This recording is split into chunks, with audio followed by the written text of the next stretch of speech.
Fellow hobbyists, collectors, and prey heads alike, I want to welcome you to my channel, Predator Collectibles. Now, in today's video, I just happen to have a very special guest, and this is Mr. Ryan McElveen, and he is the CEO and Vice President of Sales over at Silver Bottling Company. Nice to meet you, Ryan. Nice to meet you as well. I appreciate it. Now, pretty much tell me exactly what does Silver Bottling Company do? What's the purpose of the mission? So, Silver Screen Bottling Company is primarily a licensing company, but we're a licensing company that specializes in the commercialization of spirits around intellectual properties as they relate to video games, television, movie, celebrities, sports teams, pretty much anything in the entertainment world that you can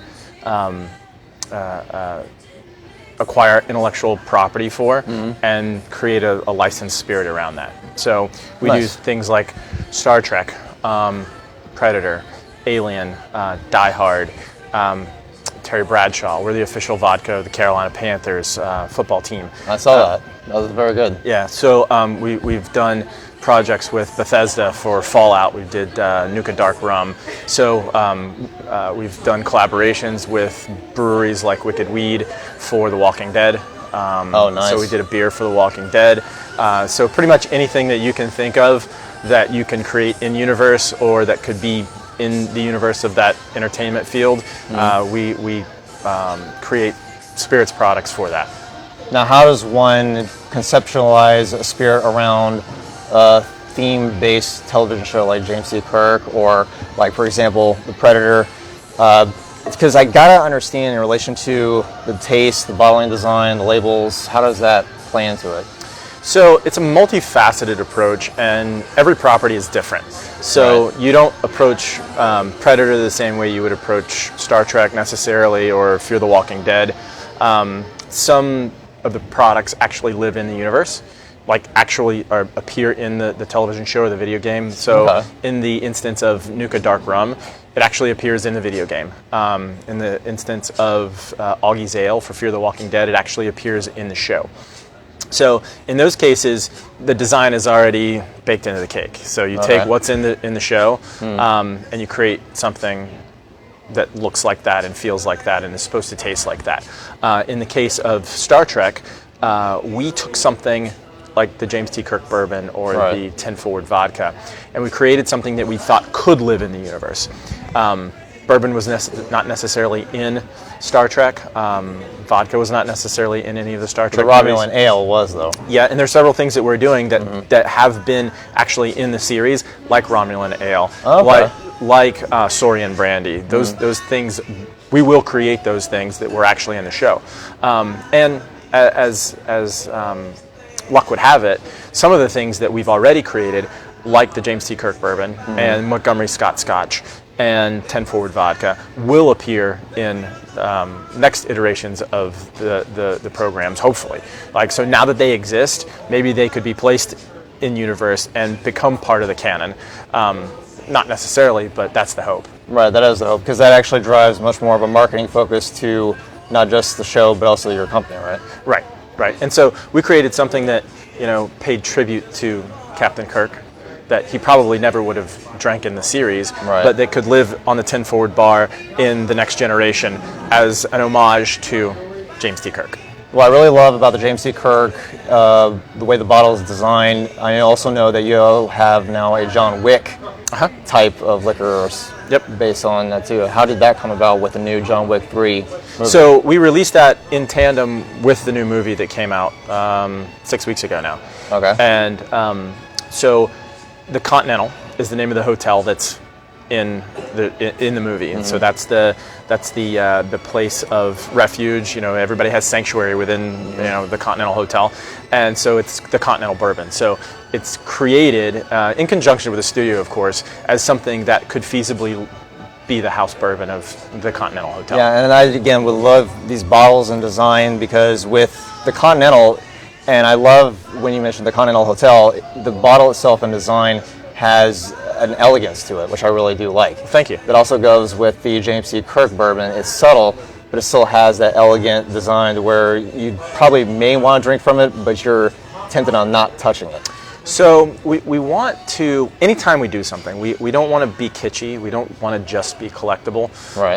When we created the first spirit for Star Trek, which was the bourbon, we could have created a glass replica of the Star Trek Enterprise V and filled it with vodka, or filled it with bourbon, but it would sit on a shelf. True. And it would just collect dust, or maybe people would dust it, but it would sit on a shelf and no one would ever open it. Right. We want to create products that are actually good products, and so when you walk down the bourbon aisle in your local liquor store, you'll see it sitting alongside of Woodford Reserve or Elmer T. Lee or whatever the case may be, and you pick it up and you drink it, and oh, by the way, it's really good bourbon. Right.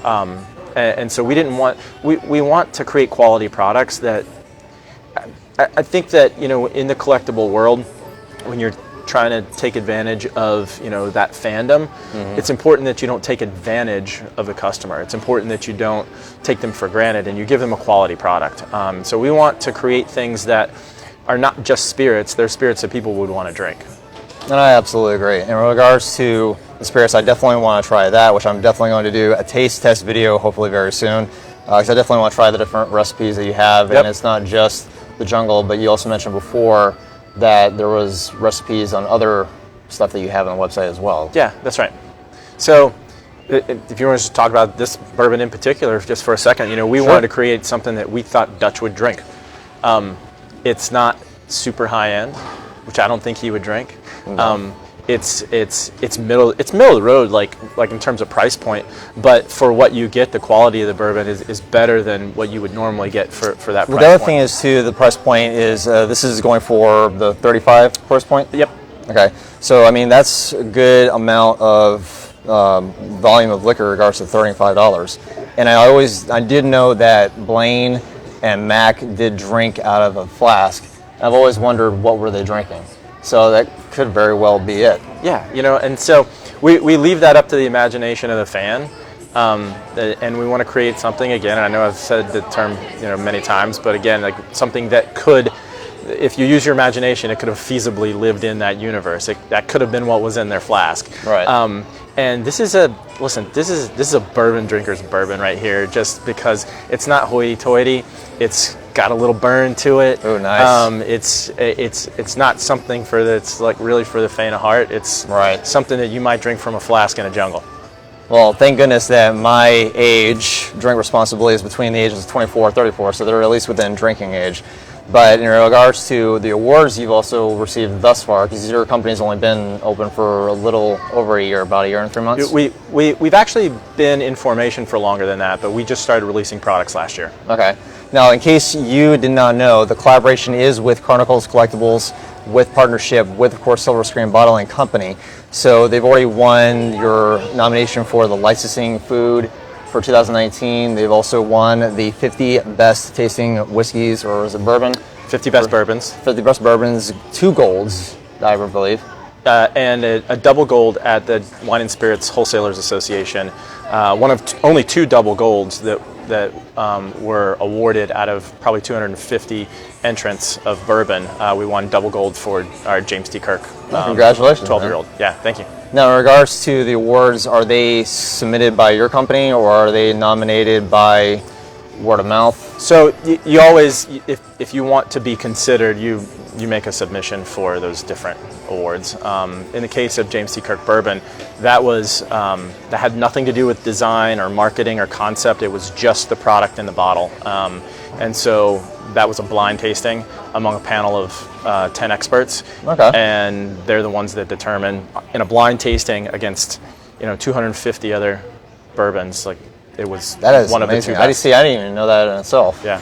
That's pretty cool. Now, we're also with this, how long do you see other licensing coming in that you would like to do more spirits from other TV shows? Yeah, so I would say 50% of our time is devoted to license acquisition. So while we are a spirits company, we are primarily a licensing company because we don't have any products without licenses. Right.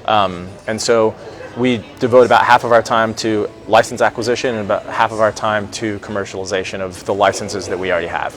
Now, in regards to the 50%, what about the other research development? I would say marketing? I think that all falls into the commercialization part of it. Okay. So all of the R&D, all of the package design, all of the production, and a lot of people, it's easy to pick up a bottle like this and not appreciate all that goes into it, like the seal on the top. Yeah, I mean, even the neck. Somebody's got to acquire that. Yeah, Somebody's got to get it shipped to the place where we even the, of course, get to the chopper with the Predator neck. I really do like those subtle touches that make it for what it is for us as Predator fans. Yeah. So I do like that a lot. And in regards to other recipes, do you want to try, if you had to pick your favorite bourbon with recipe, what would it be?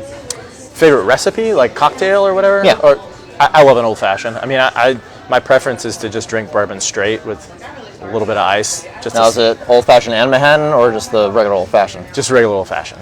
Okay. Yeah, that's my favorite. I kind of do more of a Jack and Coke, kind of simple things, just because it depends upon my mood, which is another factor. So if I want to do even just chill and relax, I'll even just do a beer. If you like Jack, you'll love Dutch. Nice. Yeah, it's a very similar style. Okay. Yeah.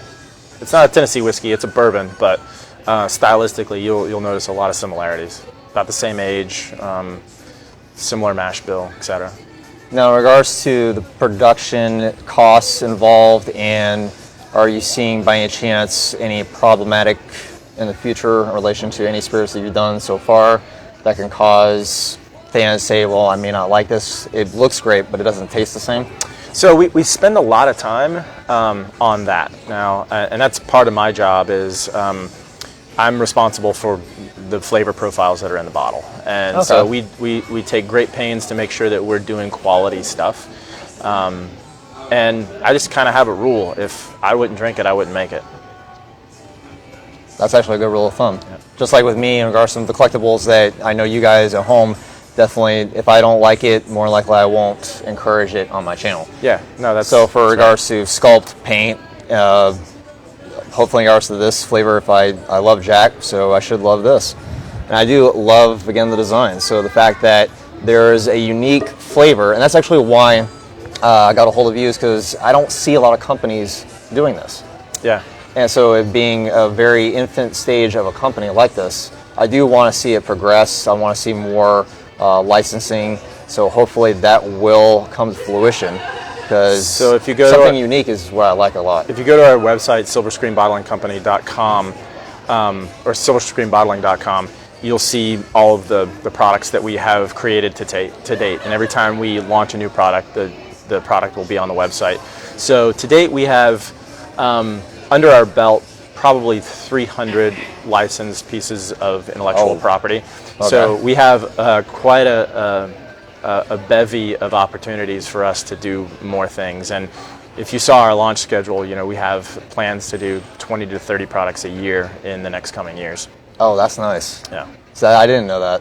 No, just out of curiosity, with regards to Chronicles Collectibles that I mentioned before, is it through your website and them that you can purchase things like this, or is it? So they'll have links from their website to ours, but if you want to buy them, go to our website, and then we'll take you to a place where it'll take you to one of our retail partners, and you can buy it online. Okay. Now, from my understanding, like in my case, there was some restrictions involved with that. Yeah, you live in Alabama, so that's one of the red flag states, where we just can't ship to, unfortunately. But there are 3 or 4 of those states, but for the most part, most of the country can order it online. Now, is that based on liquor licensing involved, or it's just the state of Alabama? Okay, that's why I'm leaving Alabama. Well, I have to say that I'm really excited to get a hold of you and talk about this. And if you guys, by any chance, want to have me taste this on a future video, leave me a comment down in the comment section. And again, if you are a Predator fan and you want to know more about this gentleman as well as the company, I'll also leave a link for Silver Bottling Company down in the description. Hit that subscribe button as well as the bell notification. Ryan, thank you so very much, my friend. It's my pleasure. I appreciate you having us. Yeah. So if there's anything else, by all means, I can do to help, let me know. Sounds good. Enjoy the bourbon. Thank you, man. Appreciate it.